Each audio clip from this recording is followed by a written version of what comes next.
Bismillahirrahmanirrahim. Assalamualaikum warahmatullahi wabarakatuh. Wahai anak-anakku, murid-muridku yang senantiasa dirahmati oleh Allah SWT.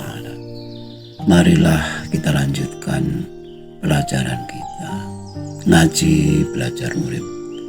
Kali ini kita membahas mengenai makhluk bahagia.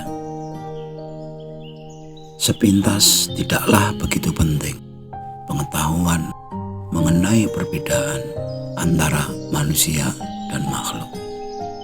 Namun, jika kita mau berpikir atau merenung lebih dalam, akan terasa pentingnya hal itu. Ketika kita sedang sendirian di rumah, kemudian menerima telepon dari seorang teman, dan ketika kita ditanya dengan siapa kita di rumah, pastilah kita menjawab, aku sendirian di rumah.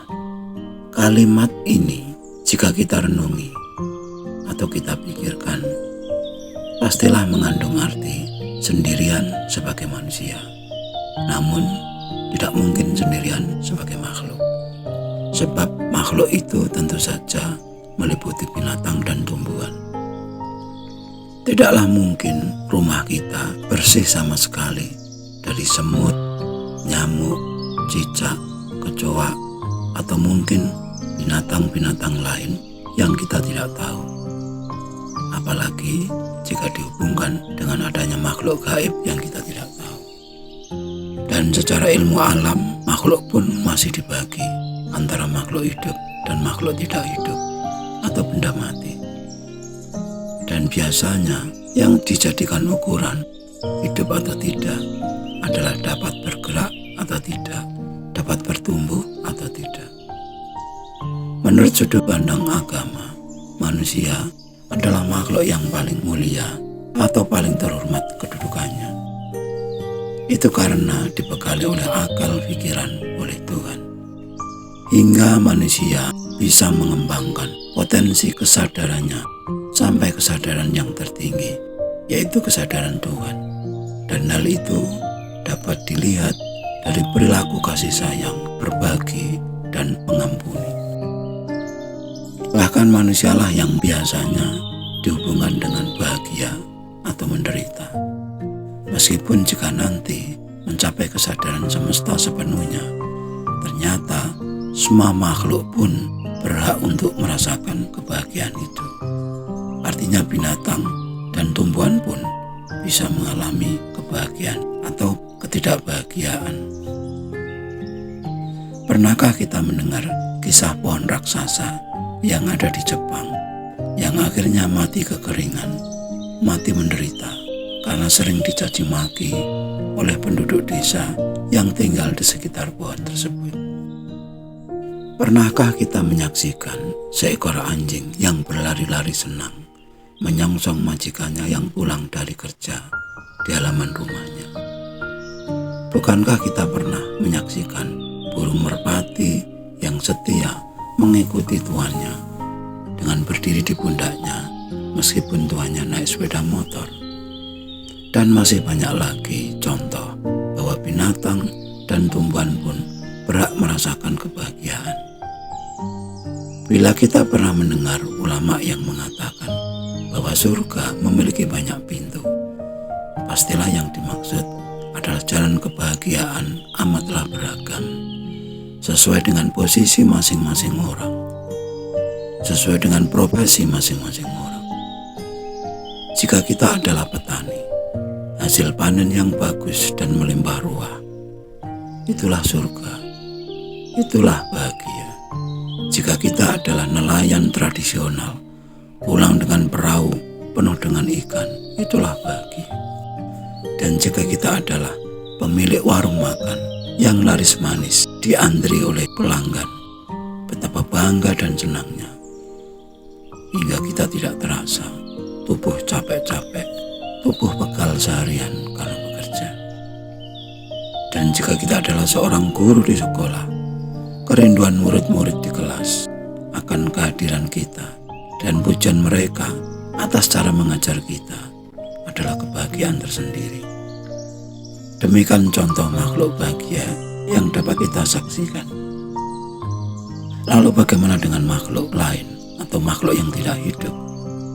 Bisakah mereka bahagia atau menderita? Tentu saja sama saja, selama kita bisa berempati menjadi mereka. Apakah nasi satu piring yang kita suguhkan untuk tamu hanya dimakan sedikit lalu dibuang? Bagaimanakah si nasi itu? Bukankah dia tidak bahagia? Apakah ikan-ikan besar hasil pancingan kita buang begitu saja ketika sampai di rumah? Akankah ikan-ikan itu bahagia? Padahal si ikan berharap untuk dimasak dan bisa memuaskan seluruh isi rumah. Bagaimanakah dengan sepeda motor yang baru kita beli dengan harga yang mahal? Ketika sampai di rumah, kita biarkan saja bertahun-tahun, tidak pernah kita pakai.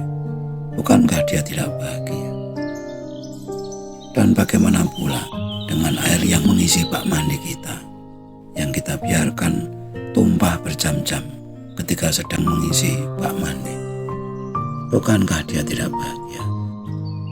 Sekali lagi, itu jika kita menggunakan empati. Bayangkan jika kita jadi mereka, bukankah demikian? Dan jika kita mampu berempati kepada benda, bukankah kita akan lebih peka terhadap sesama manusia? Bisakah kita berpartisipasi atau ikut serta kebahagiaan orang lain atas kesembuhan seorang yang telah berbulan-bulan sakit, atas kegembiraan seorang pemulung yang mendapat sisa makanan sehabis pesta semalam seorang anggota DPR, atas kegembiraan seorang nabi yang bebas setelah mengalami salah tangkap atas tuduhan yang keliru, atau atas kegembiraan diterimanya seseorang menjadi karyawan setelah berkali-kali gagal melamar pekerjaan. Benarkah kita ikut bahagia atas kebahagiaan orang lain? Dan jika tidak, maka patutlah dipertanyakan, benarkah kita ini makhluk bahagia?